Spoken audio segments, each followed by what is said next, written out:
트럼프가 한국에게 3,500억 달러를 요구했습니다. 그리고 협박했죠. 주한미군을 철수하겠다고. 하지만 백악관은 몰랐습니다. 한국이 조용히 쥐고 있던 카드들을요.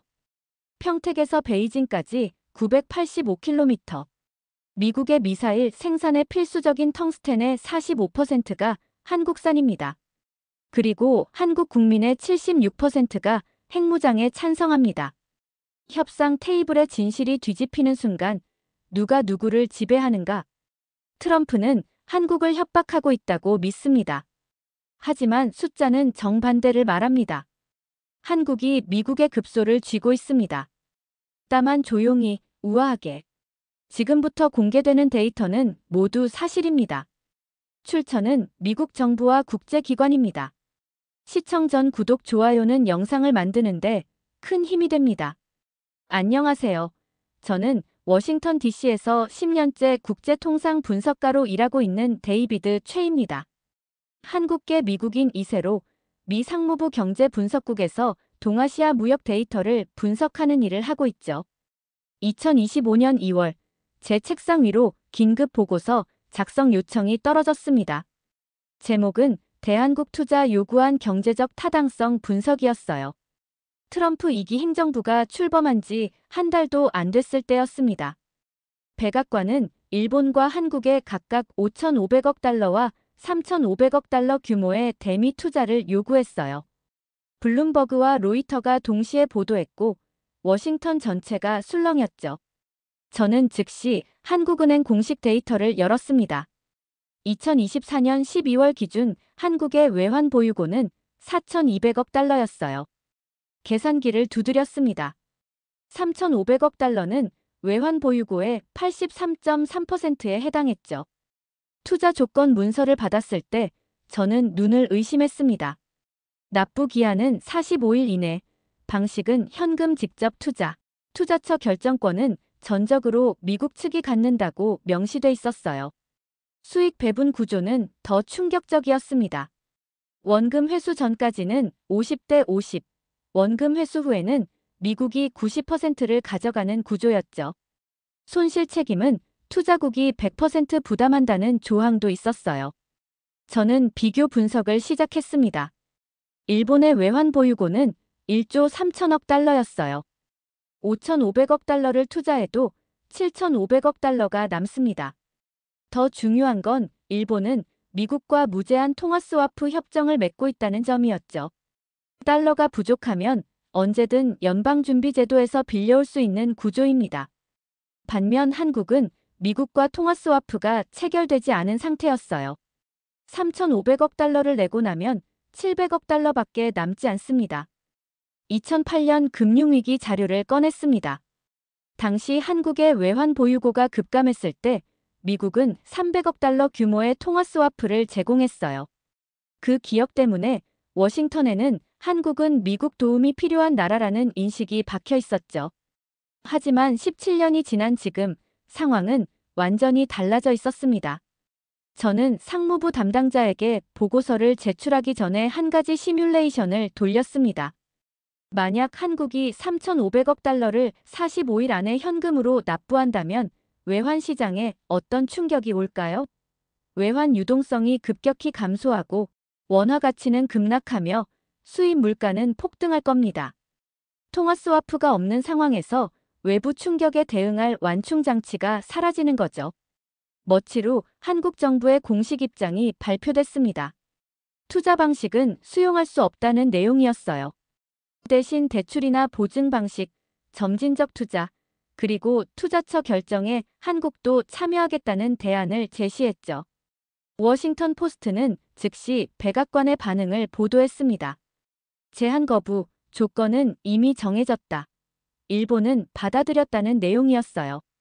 하지만 제가 입수한 블룸버그 기사는 다른 이야기를 하고 있었습니다.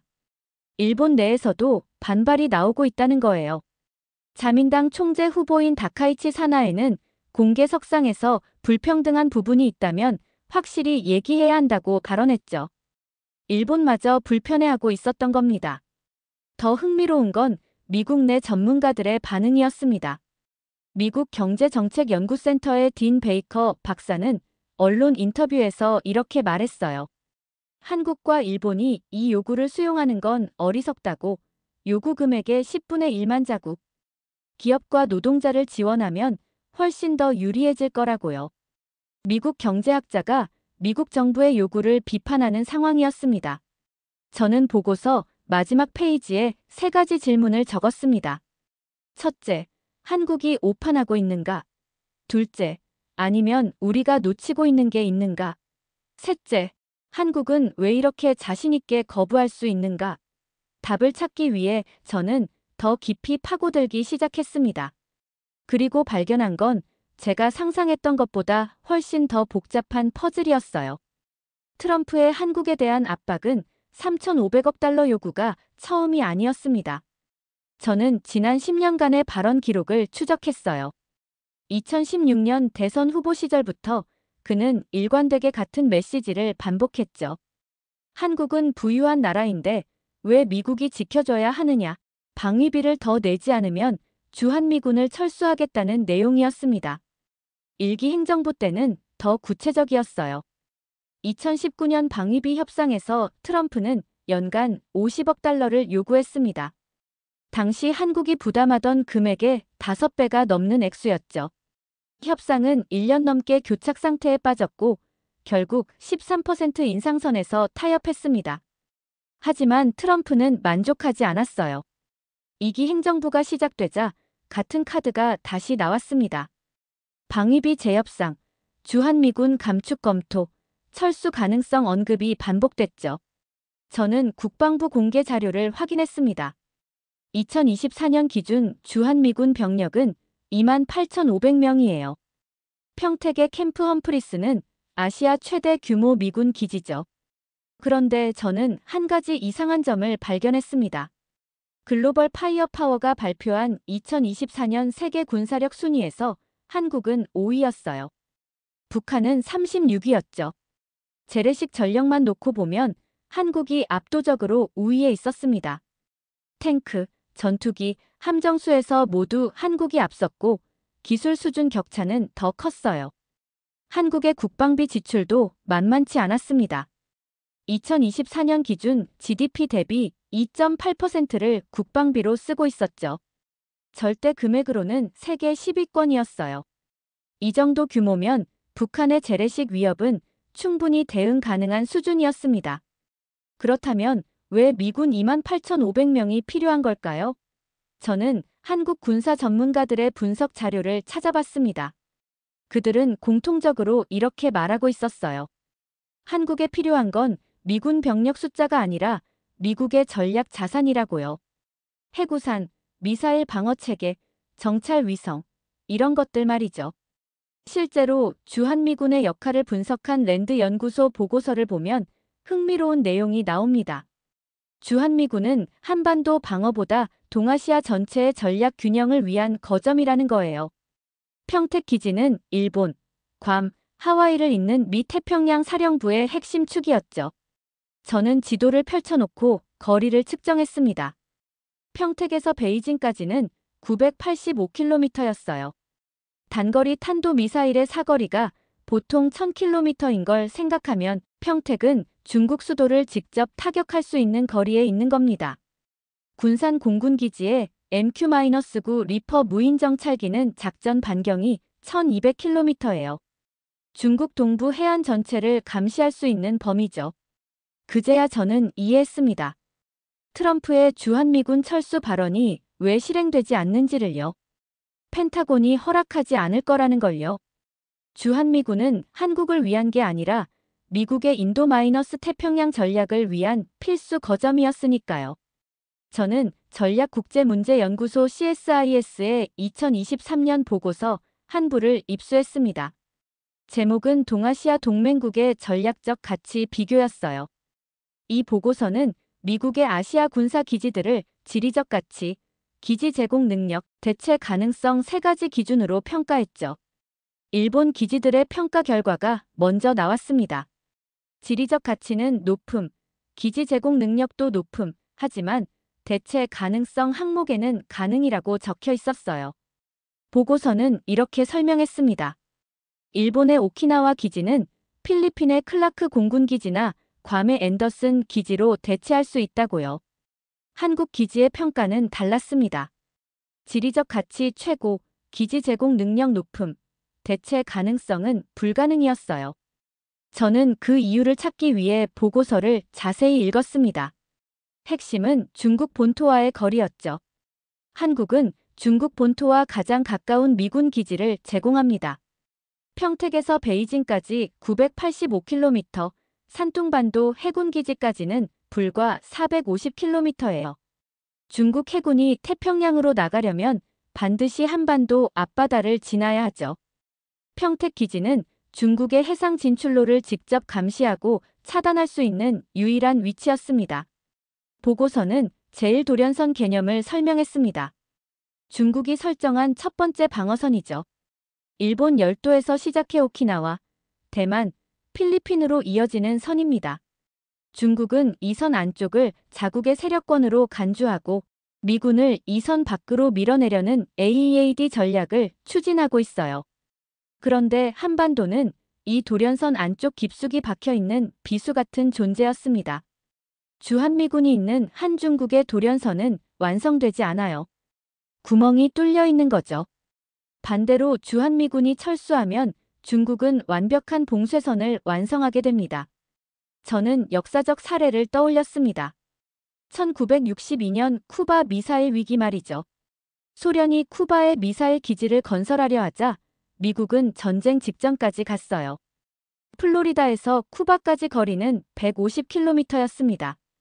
미국은 자국 앞마당에 적대국 기지가 생기는 걸 절대 용납하지 않았죠. 지금 중국 입장은 어떨까요? 베이징에서 평택까지 985km 거리에 미군 기지가 있습니다. 그것도 단거리 미사일 사거리 안에 있고 무인 정찰기가 매일 중국 해안을 감시하고 있어요. 쿠바 미사일 위기 때 미국이 느꼈던 위협감을 중국도 똑같이 느끼고 있는 겁니다. CSIS 보고서의 결론은 명확했습니다. 주한미군이 철수하면 미국의 인도-태평양 전략은 성립하지 않는다고요. 한국의 지리적 위치는 어떤 다른 기지로도 대체할 수 없다고 명시했죠. 이건 학술적 분석이 아니라 미 국방부가 참고하는 전략 문서였습니다. 저는 이제 이해했습니다. 트럼프가 아무리 주한미군 철수를 언급해도 펜타곤이 절대 허락하지 않을 이유를요. 35년간 미국인들은 착각하고 있었던 겁니다. 주한미군이 한국을 지켜주고 있다고요. 진실은 정반대였습니다. 주한미군은 중국을 견제하기 위한 미국의 전략 자산이었어요. 저는 한국이 왜 그렇게 자신있게 미국의 요구를 거부할 수 있는지 궁금했습니다. 그 답은 의외의 곳에서 찾았어요. 바로 핵확산금지조약 NPT 조약문이었죠. 1970년에 발효된 이 조약의 10조에는 중요한 조항이 있습니다. 조약 원문을 그대로 읽어보면 이렇습니다. 각 당사국은 자국의 최고 이익이 위태로운 비상사태가 발생한 경우 3개월 전 통보로 이 조약에서 탈퇴할 권리를 가진다고 명시돼 있어요. 완전히 합법적인 탈퇴 경로가 존재하는 겁니다. 실제 사례도 있습니다. 북한이 2003년에 NPT를 탈퇴했어요. 국제사회는 비난했지만 법적으로 막을 방법은 없었죠. 북한은 3개월 전에 통보했고 비상사태라고 주장했습니다. 조약 절차를 따른 거예요. 그리고 북한은 그 후 핵무기를 개발했죠. 저는 한국의 핵기술 수준을 조사하기 시작했습니다. 먼저 원자력 발전 기술부터 봤어요. 한국은 2009년 UAE에 원전 4기를 수출했습니다. 2024년에는 폴란드와 원전 건설 계약을 체결했죠. 차세대 소형 모듈 원전 SMR 개발에서도 선도적 위치에 있었어요. 원자력 기술은 세계 최고 수준이었습니다. 미사일 기술도 확인했습니다. 한국은 현무 시리즈를 보유하고 있어요. 현무-3은 순항 미사일로 사거리가 1500km입니다. 현무-4는 탄도 미사일인데 사거리 800km의 탄두 중량이 2톤이에요. 핵탄두를 탑재할 수 있는 충분한 크기죠. 우라늄 농축 능력은 어떨까요?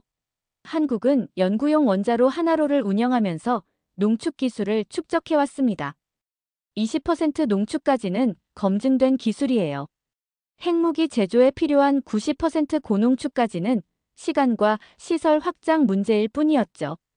랜드 연구소의 한 보고서는 한국이 핵무장을 결정한다면 6개월에서 1년이면 충분하다고 평가했습니다.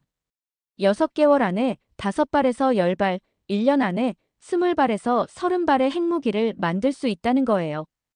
이건 추측이 아니라 기술 수준을 바탕으로 한 분석이었습니다. 그런데 흥미로운 점이 있었어요.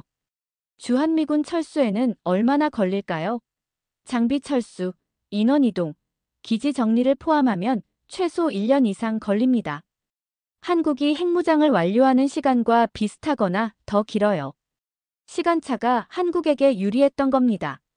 저는 CIA 평가 보고서라고 주장하는 문서를 본 적이 있지만 그게 진짜인지는 확인할 수 없었어요.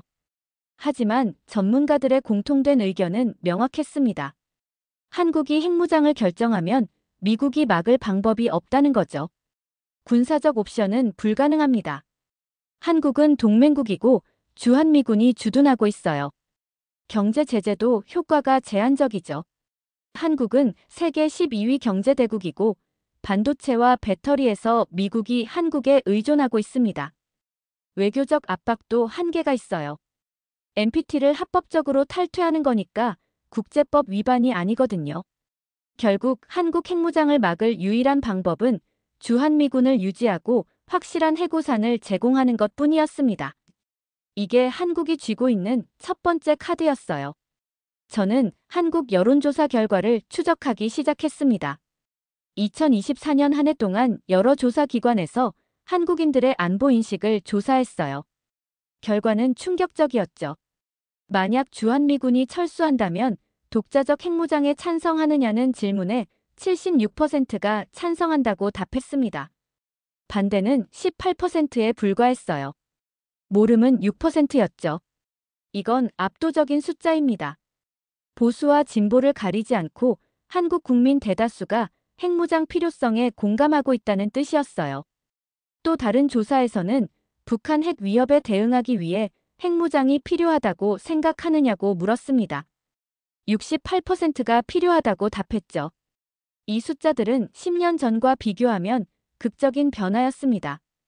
2014년만 해도 한국인들의 핵무장 찬성률은 40%대였어요. 10년 사이 거의 2배로 뛴 겁니다.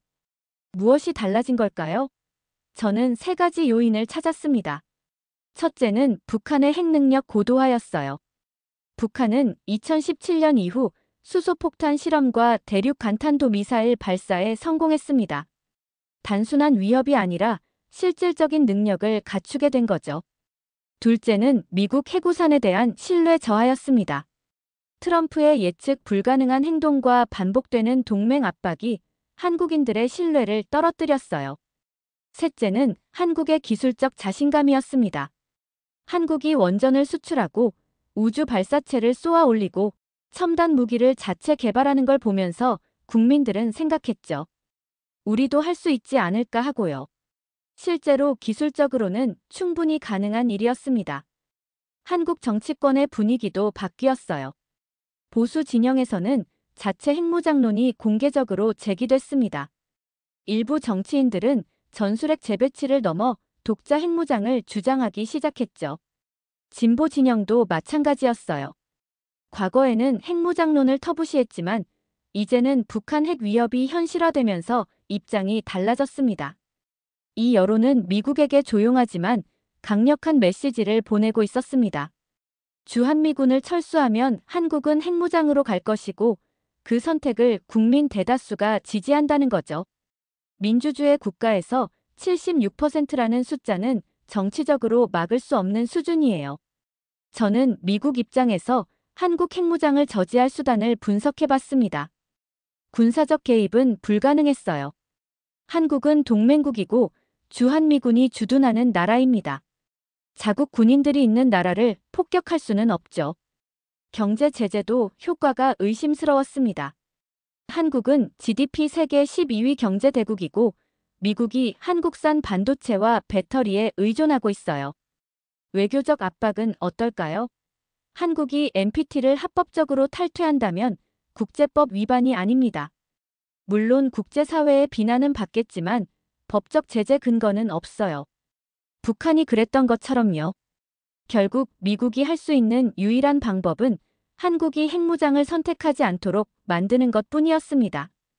그러려면 주한미군을 유지하고 확실한 해구산을 제공해야 했죠. 76%라는 숫자는 단순한 여론조사 결과가 아니었습니다. 트럼프의 모든 협박을 무력화시키는 카드였어요. 한국은 큰 소리 칠 필요가 없었습니다. 숫자가 대신 말해주고 있었으니까요. 저는 한국 여론조사 결과를 추적하기 시작했습니다. 2024년 한 해 동안 여러 조사기관에서 한국인들의 안보 인식을 조사했어요. 결과는 충격적이었죠. 만약 주한미군이 철수한다면 독자적 핵무장에 찬성하느냐는 질문에 76%가 찬성한다고 답했습니다. 반대는 18%에 불과했어요. 모름은 6%였죠. 이건 압도적인 숫자입니다. 보수와 진보를 가리지 않고 한국 국민 대다수가 핵무장 필요성에 공감하고 있다는 뜻이었어요. 또 다른 조사에서는 북한 핵 위협에 대응하기 위해 핵무장이 필요하다고 생각하느냐고 물었습니다. 68%가 필요하다고 답했죠. 이 숫자들은 10년 전과 비교하면 극적인 변화였습니다. 2014년만 해도 한국인들의 핵무장 찬성률은 40%대였어요. 10년 사이 거의 2배로 뛴 겁니다. 무엇이 달라진 걸까요? 저는 3가지 요인을 찾았습니다.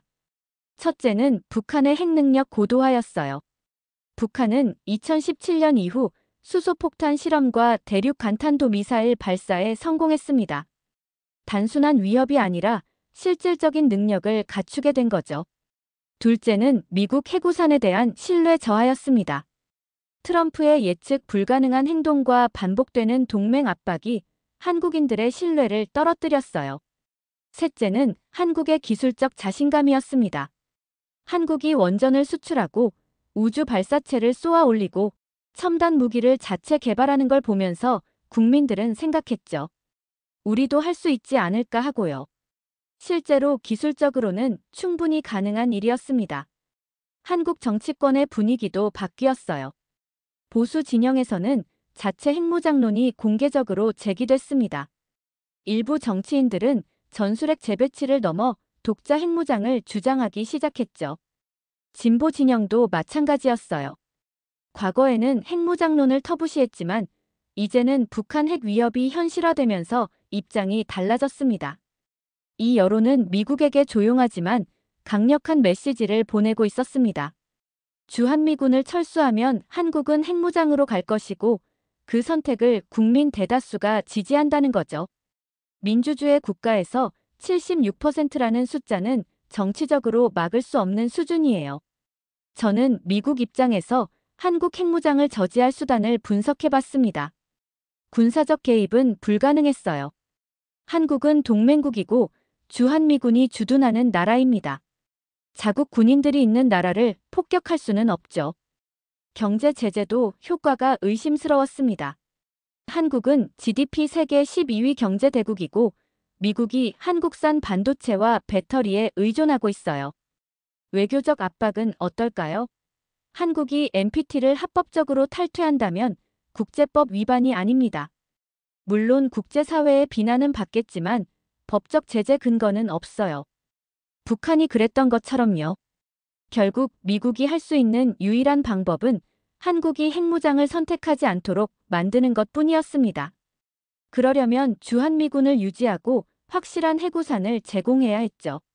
76%라는 숫자는 단순한 여론조사 결과가 아니었습니다. 트럼프의 모든 협박을 무력화시키는 카드였어요. 한국은 큰 소리 칠 필요가 없었습니다. 숫자가 대신 말해주고 있었으니까요.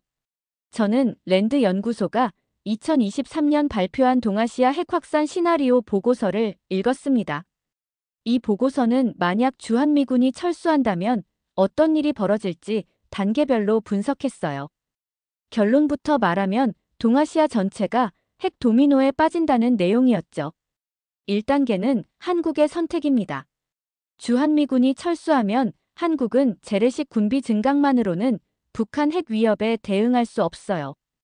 NPT 10조를 근거로 합법적 탈퇴를 선언하고 6개월에서 1년 안에 핵무기를 확보할 겁니다. 국제사회는 비난하지만 법적으로 막을 방법이 없죠. 2단계는 일본의 반응이었습니다. 한국과 북한이 모두 핵무기를 보유한 상황에서 일본만 핵이 없을 수 없어요. 일본 국내 여론이 급변할 겁니다. 평화헌법 개정 논의가 본격화되고 핵무장론이 주류로 떠오르겠죠. 일본은 이미 플루토늄을 47톤 보유하고 있습니다. 2022년 국제원자력기구 IAEA 자료예요. 일본의 로켓 기술도 충분합니다. H-IIIA와 H-IIB 로켓은 인공위성을 쏘아 올리는 발사체지만 기술적으로는 대륙 간탄도 미사일로 전용 가능해요. 전문가들은 일본이 결정만 하면 3개월에서 6개월 안에 핵무기를 제조할 수 있다고 평가합니다. 기술과 재료가 모두 갖춰져 있으니까요. 3단계는 대만이었습니다. 중국의 군사적 위협 속에서 미국 해구산의 신뢰도가 무너지면 대만도 독자 핵무장을 추진할 가능성이 높아요. 대만은 과거 1970년대에 핵개발 프로그램을 진행했던 경험이 있습니다. 당시 미국의 강력한 압박으로 중단했지만 기술적 기반은 여전히 남아있죠. 이렇게 되면 동아시아에는 6개의 핵보유국이 생깁니다. 한국, 북한, 일본, 대만, 중국, 러시아예요. 세계에서 가장 인구 밀도가 높고 경제 규모가 큰 지역이 동시에 가장 위험한 핵, 군비 경쟁 지역으로 변하는 겁니다. 4단계는 미국 패권의 약화였습니다. 해구산이 의미를 잃으면 동맹국들은 더 이상 미국에 의존하지 않아요. 독자적인 안보 정책을 펼치게 되고 외교적으로도 미국의 영향력에서 벗어나기 시작하죠. 동북아시아에서 미국의 군사적 레버리지는 급격히 감소할 겁니다. 새로운 핵보유국들은 각자의 이해관계에 따라 움직이게 됩니다. 한국은 북한과 독자적인 협상 테이블을 마련할 수 있고 일본은 중국과 새로운 세력 균형을 모색하겠죠. 대만은 핵 억지력을 바탕으로 중국과 대등한 협상력을 갖게 됩니다. 미국이 중재자 역할을 할 여지가 사라지는 거예요. 랜드 연구소 보고서의 결론은 명확했습니다. 주한미군 철수는 미국 스스로 목을 조르는 행위라고요. CSIS 보고서도 같은 평가였어요. 동아시아 핵 도미노는 미국 패권 종말의 시작이 될 거라고 경고했죠. 저는 이 시나리오가 단순한 가정이 아니라는 걸 깨달았습니다. 한국 여론 76%, 일본의 플루토늄 47톤, 대만의 과거 핵개발 경험, 이 모든 게 현실적인 근거였어요. 트럼프가 주한미군 철수를 언급할 때마다 이 도미노는 한 걸음씩 현실에 가까워지고 있었습니다. 저는 미국 지질조사국 USGS가 매년 발표하는 광물 자원 통계를 분석하기 시작했습니다. 그러다 충격적인 숫자를 발견했어요. 미국이 수입하는 텅스텐의 45%가 한국산이었습니다. 비스무트는 42%, 인듐은 16%였죠. 이 숫자들이 왜 중요한지 알기 위해 저는 미사일 제조 공정을 조사했습니다. 텅스텐은 미사일 탄두의 관통력을 높이는 핵심 소재예요. 녹는 점이 섭씨 3422도로 금속 중 가장 높죠. 극초음속으로 비행하는 미사일이 목표물을 뚫고 들어가려면 고온에서도 변형되지 않는 텅스텐이 필수입니다. 대체 금속은 없어요. 비스무트는 미사일 추진체의 핵심 소재였습니다. 연소 효율을 극대화해서 미사일의 사거리와 속도를 결정하죠. 인듐은 미사일 유도 시스템의 적외선 센서를 만드는데 필수예요.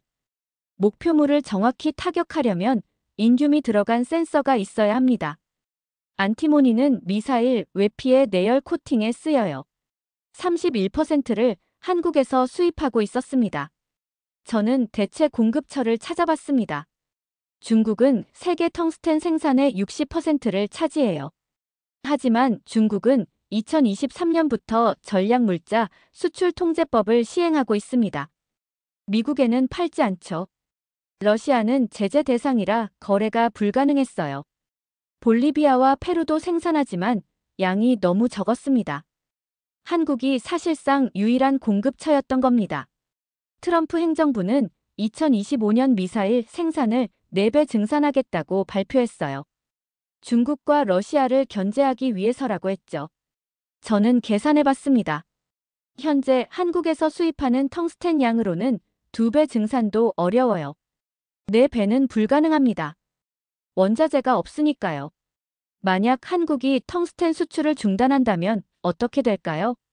미국 국방부 조달 담당자들의 내부 평가를 보면 3가지 시나리오가 나옵니다.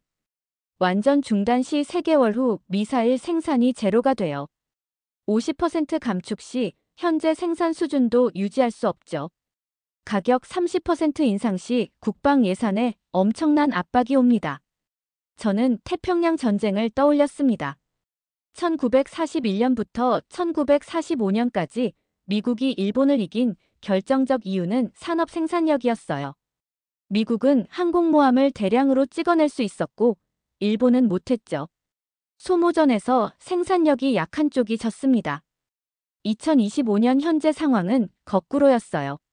중국은 연간 100척 이상의 함정을 건조할 수 있습니다. 미국은 10척도 어려워요. 미사일도 마찬가지예요. 중국은 원자재 공급이 자유롭지만 미국은 한국에 의존하고 있죠. 만약 미중 전쟁이 발생한다면 소모전에서 미국이 불리한 겁니다. 한국은 이 카드를 한 번도 꺼내지 않았습니다. 텅스텐 수출을 통제하겠다고 위협한 적도 없어요. 하지만 워싱턴의 전략가들은 알고 있었습니다.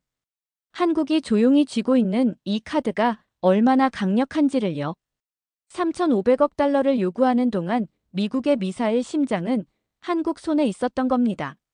저는 지난 석 달간 수집한 모든 데이터를 책상 위에 펼쳐놓았습니다. 한국이 쥐고 있는 카드들을 정리할 시간이었어요. 첫 번째 카드는 핵무장 가능성이었습니다. NPT 10조에 따라 합법적으로 탈퇴할 수 있고 6개월에서 1년 안에 핵무기를 보유할 수 있죠. 한국 국민의 76%가 이미 지지하고 있었습니다. 두 번째 카드는 전략 광물이었어요. 텅스텐 45%, 비스무트 42%, 인듐 16%, 안티모니 31%를 한국이 미국에 수출하고 있습니다. 이 광물들 없이는 미사일 한 발도 제대로 만들 수 없어요. 대체 공급처는 사실상 없었죠. 세 번째 카드는 조선 능력이었습니다. 미국의 조선업 세계 점유율은 0.13%예요. 한국은 28%죠.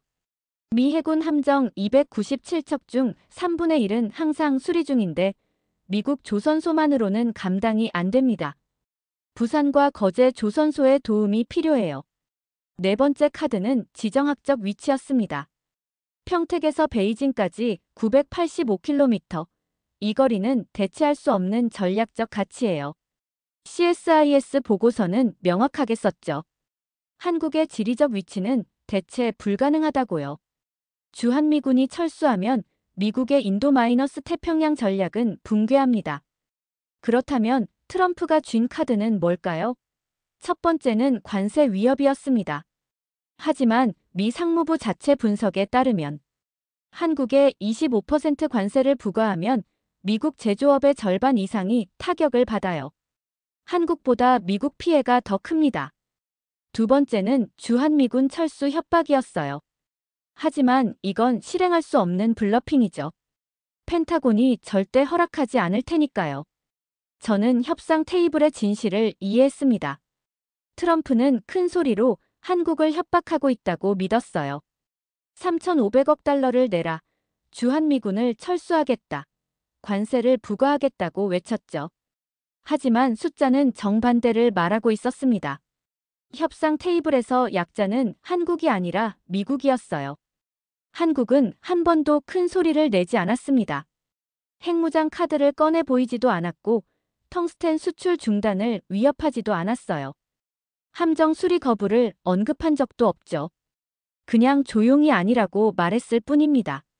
3,500억 달러 투자 방식은 받아들일 수 없다고요. 그 한마디면 충분했습니다. 워싱턴의 전략가들은 다 알고 있었으니까요. 한국이 무엇을 쥐고 있는지, 그 카드들이 얼마나 강력한지를요. 평택 985km, 텅스텐 45%, NPT 10조, 여론 76%, 이 숫자들이 트럼프의 모든 협박을 무력화시켰습니다. 21세기 패권은 군사력만으로 결정되지 않습니다. 기술력, 공급망, 지리적 위치, 이 모든 게 복합적으로 작동하죠. 트럼프는 20세기식 사고방식으로 21세기 협상 테이블에 앉아 있었어요. 큰 소리가 힘이라고, 군사력이 전부라고, 동맹국은 약자라고 믿었죠. 하지만 한국은 조용히 승리하고 있었습니다. 35년간 미국인들이 착각했던 관계가 바로잡히고 있었어요. 주한미군은 한국을 지켜주는 게 아니라 미국의 전략 자산이었고, 한국은 도움을 받는 나라가 아니라 필수 파트너였습니다. 협상에서 가장 강한 사람은 떠들지 않아요. 진짜 레버리지는 조용히 작동하니까요. 저는 이제 알았습니다. 누가 누구를 필요로 하는지를요. 오늘도 누군가는 누군가의 마음을 주워 올리고 있습니다. 매일 감동 한 스푼. 시청해주셔서 감사합니다.